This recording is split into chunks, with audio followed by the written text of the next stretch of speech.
पहले simple programme ही लेंगे जो हमने अपने अपने पीपीटी में देखे, हम पहले उन्हीं को ले रहे हैं।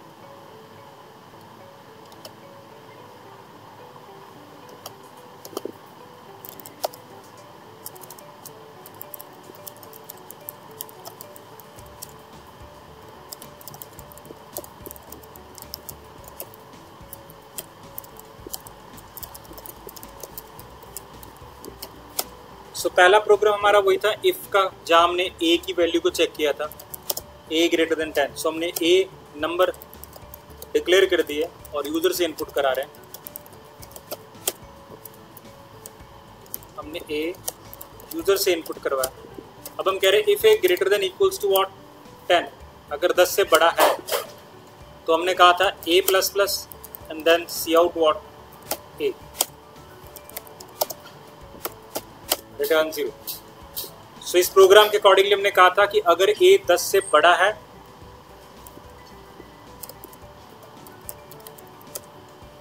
तो a इंक्रीमेंट होगा और प्रिंट होगा, नहीं तो a डायरेक्टली सिर्फ क्या होगा, प्रिंट ही होगा। सो इनपुट नंबर अगर मेरा 15 है, 15 तो आउटपुट क्या आएगा, 16 आएगा। एक इंक्रीमेंट हुआ और प्रिंट हो गया। बट इनपुट नंबर अगर मेरा क्या होगा, 5 होगा, तो एज इट इज क्या होगा, प्रिंट होगा।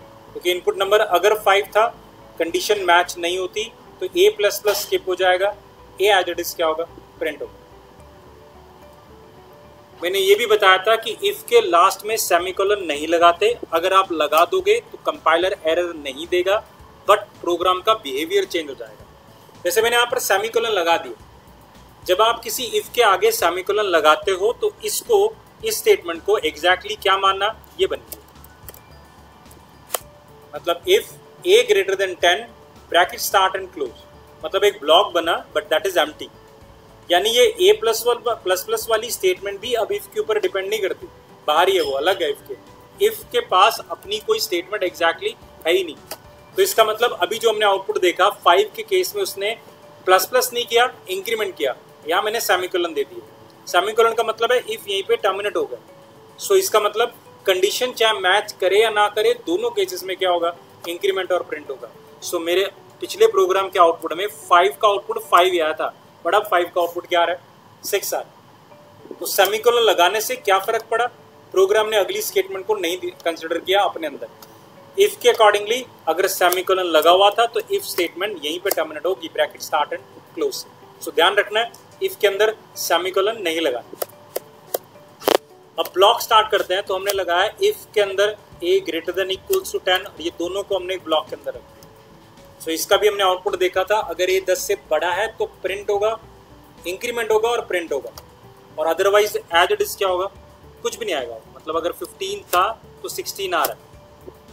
बट अगर मेरे प्रोग्राम का इनपुट क्या था, 5 था, 5 इनपुट है, तो आउटपुट क्या है, कुछ भी नहीं, क्योंकि पूरा ब्लॉक स्किप हो गया और उसके बाद बाहर आने पर उसने कुछ प्रिंट किया। फिर हमने इफ एल्स लगाया, जहाँ एल्स में हमने क्या कहा था, a minus minus and cout है। तो अब हमारे पास ट्रू पार्ट और फॉल्स पार्ट दोनों डिफाइन हो गए। और अब मैं प्रोग्राम को एग्जीक्यूट करता हूं तो आउटपुट क्या आएगा,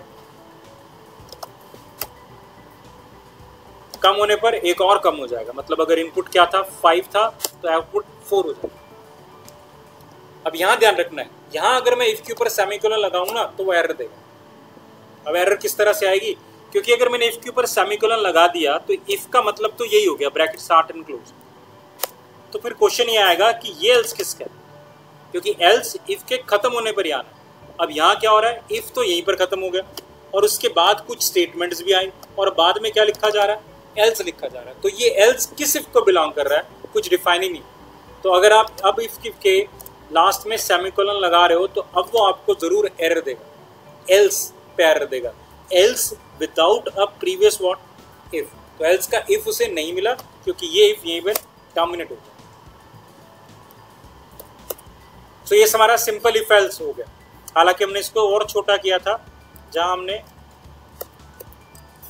ब्लॉक ना लगाकर सिंपल स्टेटमेंट राइट की थी और स्टेटमेंट में सिर्फ क्या डाला था, ए माइनस माइनस और ए प्लस प्लस।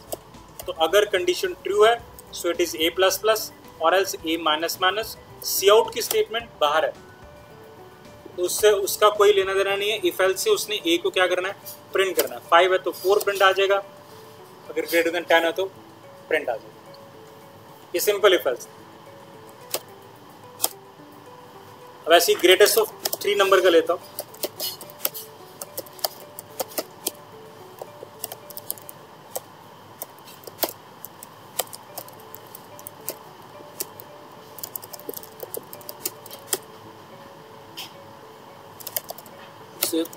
ABC हमें यहाँ पर 3 नंबर से इनपुट करने, enter 3 numbers, C in A B। हमारी कंडीशन क्या थी, if a greater then B अगर है तो अंदर एक और, if a greater then what, C out it is A, else C out it is C। और इस इफ का else part means if B is greater than what, C out B, else C out C. So that's the greatest of 3 number.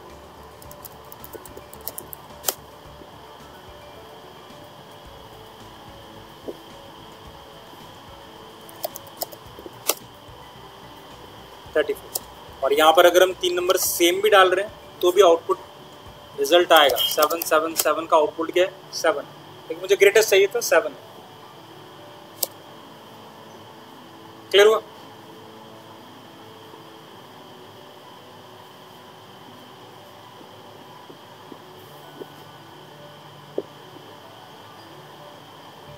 Clear है यहां तक?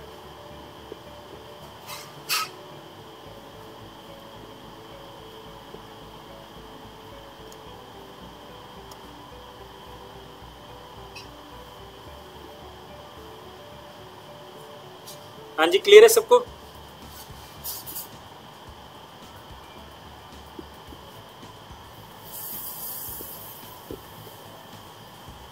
Yes sir. चलो मानवेंद्र, आपको clear है ना? Yes sir. राइट। अब कुछ और प्रोग्राम ले रहा हूँ जो पावर पॉइंट में पीपीटी में नहीं थे। जैसे हम ले रहे हैं यहाँ पर सबसे पहले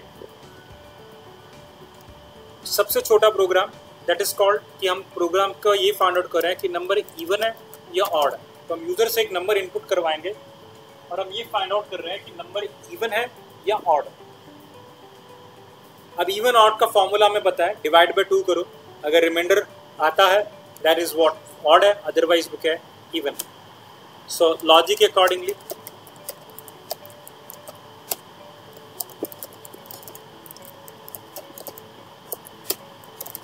हमें एक नंबर इनपुट करवाना है। सो इंटीजर टाइप नंबर, हमने सीन नंबर करवा लिया। अब हमें सिर्फ ये चेक करना है कि नंबर का रिमाइंडर क्या आता है। तो इसके लिए हमारे पास मॉडुलस ऑपरेटर था ही, number percentile 2 if equals to double equal, compare कर रहे हैं, equals to what 0, cout, इससे it is what even, and else it is odd. That's simple programme.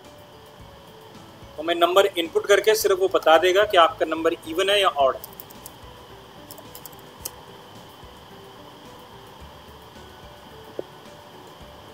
सो मेरा नंबर 5 इनपुट किया मैंने, इट इज ऑड, और ऐसे 6 के लिए वो दे देगा इवन। Simple programme. धीरे धीरे कॉम्प्लेक्स करते हैं प्रोग्राम। अभी नेक्स्ट प्रोग्राम में हमने जैसे लिया था, हम चेक कर रहे हैं whether the number is palindrome और नॉट। पैलिंड्रोम और नॉट। पैलिंड्रोम का मतलब होता है नंबर का रिवर्स अगर नंबर की इक्विवेलेंट आ जाए। लाइक एक नंबर है 343, अगर इस नंबर का रिवर्स निकालोगे तो भी क्या आएगा, 343 आएगा। तो रिवर्स और ओरिजिनल अगर क्या है, सेम है, the number is called palindrome. हमने रिवर्स करना देखा ही हुआ है किसी नंबर का, 3 डिजिट के किसी नंबर का रिवर्स करना हमें आता है। तो रिवर्स से जो नंबर आया उसे अपने ओरिजिनल नंबर से क्या करेंगे, कंपेयर करेंगे।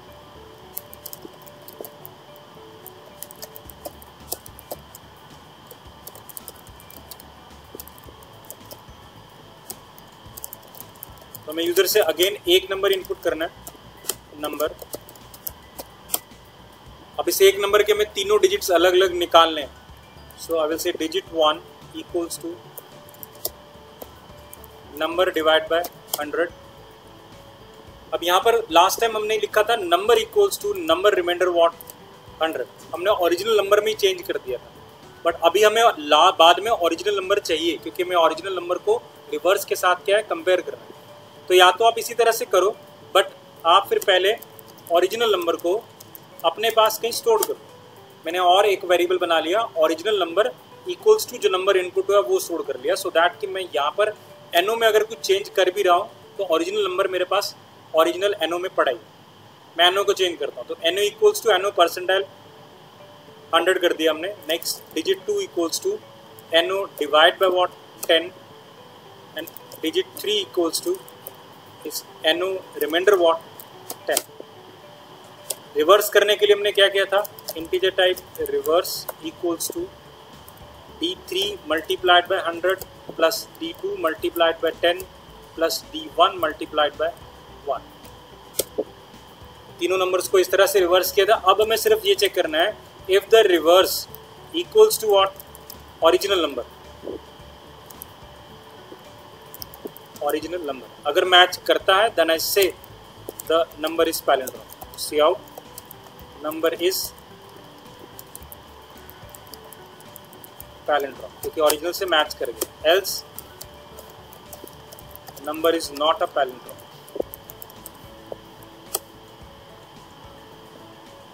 सो हमने रिवर्स निकाला और फिर उसको कंपेयर किया।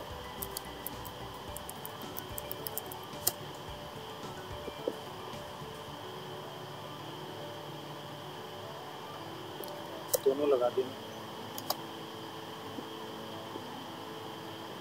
343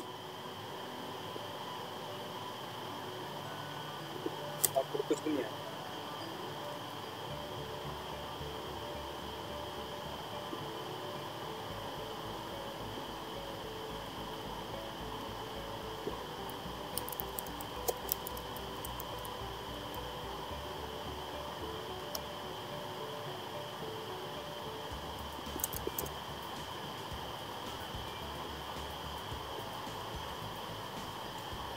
रिवर्स तो मैच कर रहा है। If reverse equals to what, original number.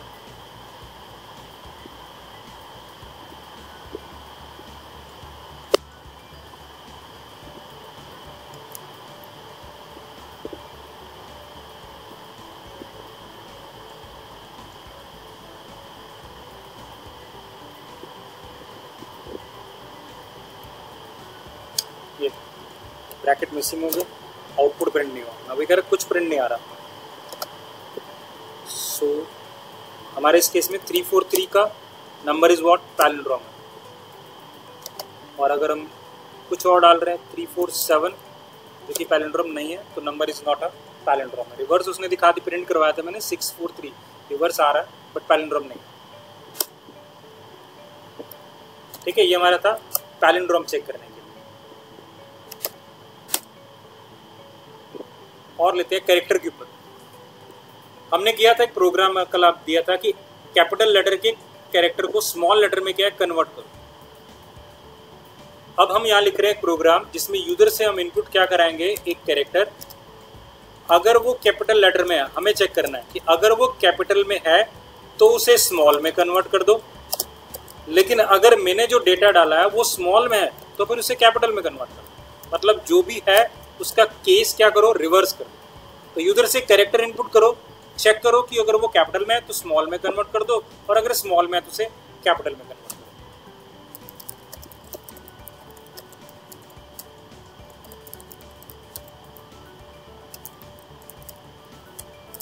तो हम यूजर से यहाँ पर एक कैरेक्टर इनपुट कराएं।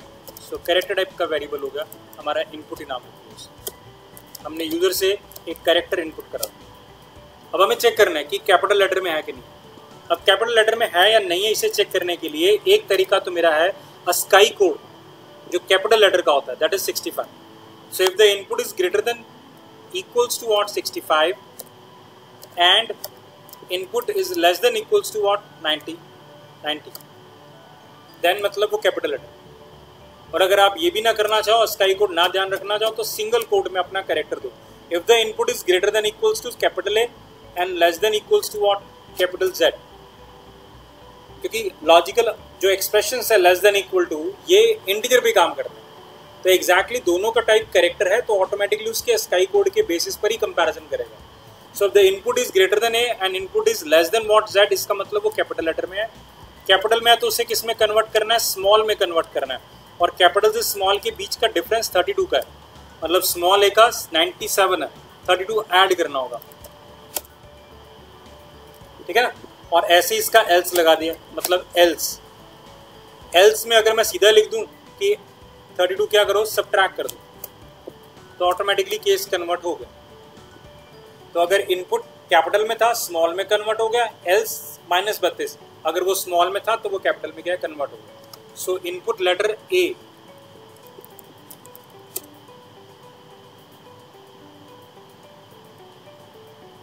इनपुट लेटर मेरा ए है, ये स्मॉल में है, तो आउटपुट क्या आ जाएगा, कैपिटल में आना चाहिए.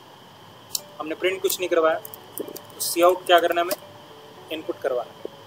इफ एल्स के बाद लगाए ताकि जो भी केस बने वो एग्जैक्टली प्रिंट हो जाए. तो स्मॉल ए का आउटपुट क्या आ गया, कैपिटल ए. और ऐसी कैपिटल ए का आउटपुट क्या आ जाएगा, स्मॉल ए, या कैपिटल कुछ भी दे दो, डी का output that is small D. ये केस कन्वर्ट का था. हालांकि मैंने एल्स में कोई कंडीशन नहीं लगाई, तो आपको सिर्फ एक चीज़ ध्यान में रखनी है कि अगर गलती से यूज़र ने इनपुट में ए बी सी के अलावा कुछ और डाल दिया, 6 डाल दिया, तो आउटपुट कुछ और ही आएगा. क्योंकि हमने तो लॉजिक ये रखा हुआ है, अगर वो कैपिटल लेटर के बीच में नहीं आता तो 32 क्या करो, सब्ट्रैक्ट कर दो. तो 6 तो हमें चेंज नहीं करना था. तो प्रोग्राम बेटर ये कहलाएगा जब मैं इसके अंदर एक और एल्स लगाऊं, जहाँ मैं ये कहूँ इफ स्मॉल और कैपिटल की जेड के बीच में, तो कन्वर्ट करो उसे किसमें, 32. सो दैट कि प्रोग्राम पहले वाला तो एज इट इज काम कर रहा है, अगर 6 भी डाल रहे हैं तो हम आउटपुट क्या दे रहे हैं, 6 ही दे रहे हैं, कुछ चेंज नहीं कर रहे. तो हमने सिर्फ कैपिटल ए और कैपिटल जेड, स्मॉल ए और स्मॉल जेड तक की रेंज को उठाया. इसके बीच में कुछ आता है, प्रोसेस करेगा हमारा प्रोग्राम, इसके अलावा कुछ भी आएगा तो प्रोग्राम एज इट इज क्या आउटपुट देगा. तो हर बारी प्रोग्राम बनाते हुए देखना है कि सारी पॉसिबिलिटीज इनपुट की और आउटपुट की कवर्ड है कि नहीं. एक लास्ट प्रोग्राम और लेता हूँ. सपोज हम ये कह रहे हैं कि यूजर से हम उसकी इनपुट करवा रहे हैं सैलरी और एज. हम ये कह रहे हैं if the salary is greater than equal to 15,000, 15,000 से बड़ी है, अगर है तो उसका बोनस क्या है, 10% ऑफ द सैलरी. जो भी सैलरी है उसका 10% उसका बोनस कहलाएगा. अगर सैलरी 15,000 से बड़ी नहीं है तो एज चेक करेंगे, एज अगर 32 से बड़ी है तो बोनस फिर भी हम आपको 5% ऑफ सैलरी देंगे. और अगर ये भी नहीं है, मतलब सारी कंडीशन फॉल्स होती है, ना सैलरी है ना एज है, then bonus is 1% of what your salary. अब हम ये प्रोग्राम लिख करने जा रहे हैं.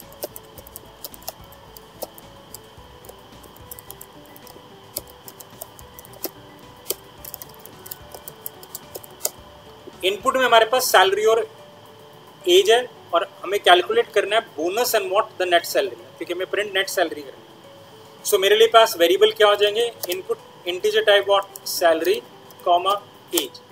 बोनस क्योंकि 10% और 5% और 1% है तो it can be in decimal, so I will take the float bonus and what net salary को हमने फ्लोट में ले लिया. चले अब हमारा इनपुट क्या है, सैलरी एंड एज है. तो हमने यूजर को पहले इनपुट दे दिया है, एंटर सैलरी. यूजर पहले सैलरी डिफाइन कर दे. हम इनपुट दोनों पहले ही कर लेंगे, बाद में हम उससे कंडीशन लगाते रहेंगे कि जो हमें लगानी है. सो सी आउट एंटर एज. उसके बाद हमारी कंडीशन लगेगी कि एज के अकॉर्डिंगली आपको बोनस देना है या सैलरी के अकॉर्डिंगली देना है. बट पहले हमने आपसे इनपुट करवा लिए दोनों चीज़ें. अब हम यहाँ कंडीशन लगा रहे हैं, if the salary is greater than equals to what 15,000, bonus हम कैलकुलेट कर रहे हैं. तो what is bonus, salary multiplied by. अब देखो सैलरी मल्टीप्लाइड बाय मैं क्या लिखूं, अगर 10% डिवाइड बाय व्हाट 100 को, तो प्रॉब्लम कहाँ पर आती है इस केस में. सैलरी 15,000 से बड़ी है, मतलब 15,000 ये सपोज करो। इवैल्यूएशन क्या होगा इस स्टेटमेंट का? 15,000 मल्टीप्लाइड बाय 10, 1.5 लाख होगा। बट 1.5 लाख इंटीजर की रेंज से क्या बाहर है? दोनों का टाइप देखो इंटीजर है, salary is of type integer and 10 is by default of type integer. जो 15,000 1,50,000 जो बना वो एग्जैक्टली इंटीजर की रेंज से बाहर था, तो इस स्टेटमेंट का आउटपुट ही कुछ और निकलेगा। डिवाइड बाय 100 रिजल्ट ही कुछ और निकला, तो बोनस भी कुछ और है। तो इंस्टेड ऑफ दिस हम पहले ही क्या करेंगे, 10 डिवाइड बाय कर लेते हैं सैलरी। दिस इज बोनस 10% था, तो हमने 10% निकाल लिया। अब हम मल्टीप्लाई कर रहे हैं फ्लोट बाय सैलरी, तो आउटपुट फ्लोट में आएगा और फ्लोट की रेंज 4 बाइट्स की है। तो अगर 1.5 लाख भी जाता होगा वैसे तो जाएगा ही नहीं, क्योंकि हम 10% ऑफ सैलरी निकाल रहे हैं, तो जबकि पिछले केस में हम सैलरी मल्टीप्लाइड बाय क्या कर रहे थे, 10 कर रहे थे। तो ये बेस्ट मेथड रहेगा। सैलरी हमारी क्या निकली, बोनस आ गया हमारा। एल्स मतलब सैलरी 15,000 से बड़ी नहीं है, तो हमें एज चेक करनी है। Age is greater than equals to what, 32। Then again I say bonus equals to salary multiplied by we have 5% ना, 5%, तो 0.05%। और else bonus equals to salary multiplied by 0.01%। If else के बाद हम क्या निकालेंगे, net salary which is salary plus bonus जो भी वहां से निकला है। और हम प्रिंट में किसे ले रहे हैं, सीधा नेट सैलरी को ले रहे हैं। सो पहले केस के अंदर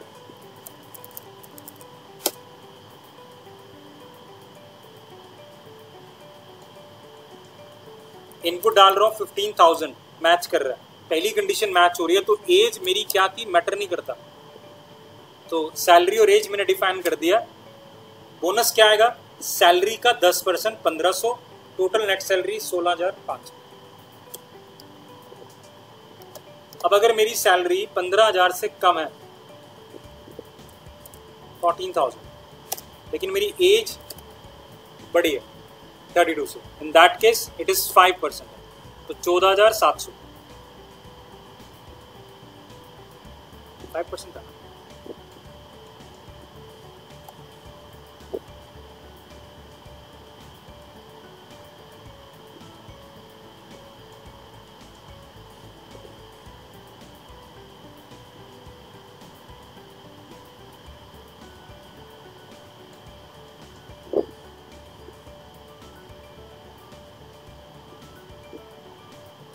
ठीक है। और लास्ट हमारे पास कंडीशन आई कि अगर हम क्या लगा रहे हैं, दोनों कम आ रहे हैं, तो 1% ऑफ द सैलरी आ जाएगा। तो it is 14,000 and the age is what 25, so 1% of the salary. Clear हो गया ये प्रोग्राम? तो प्रोग्राम लिखने से पहले कंडीशन को समझो, क्या क्या इनपुट होना है और क्या क्या कैलकुलेट करना है और क्या क्या आउटपुट में देना है, ये पहले से अंडरस्टैंड कर लोगे और स्टेप बाय स्टेप प्रोग्राम चलोगे कि भैया सैलरी इनपुट करवानी है, फिर एज करवाना है, फिर पहली कंडीशन लगाएंगे ये होगा, एल्स में दूसरी कंडीशन पे ये होगा। स्टेप बाय स्टेप चलोगे, प्रोग्राम इजीली बन जाएगा। क्लियर है programme?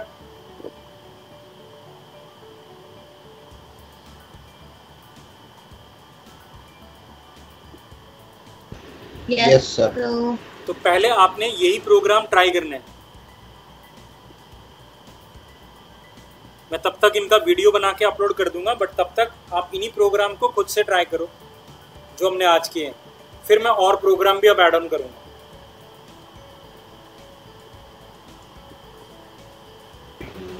Okay Okay, sir. Okay, sir. Thank you. Thank you, sir.